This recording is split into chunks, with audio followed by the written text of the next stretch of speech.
কতদিন পর এবার আমাদের ভোট হবে। টেরা শাকচুন্নি বেশ ভালোই বুদ্ধি দিয়েছে, কি বলিস নীল?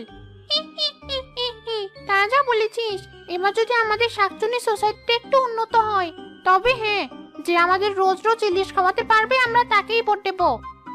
না না, শুধু ইলিশে আমার পোষাবে না, আমার তো ঠ্যাং চাই। মোট কথা আমাদের স্বাধীনতা চাই। দিনে দুপুরে রাত বিরাতে যদি কারো ঘাড়ি না মটকাতে পারি, তাহলে কিসের শাকচুন্নি বলতো? সে কপাল আর আমাদের আছে নাকি? বজ্জাত মানুষের বাচ্চাগুলো বড্ড বেশি পাকনা হয়ে গেছে। তোরা শুধু খাওয়ার কথাই ভাবছিস। আমাদের যত দুঃখ কষ্ট আছে সেগুলো দূর করা দরকার না? আজকাল মানুষের বাচ্চাগুলো তাবিজ কবজ করছে, তাতেই তো টপাটপ সব শাকচুন্নি পটল তুলছে।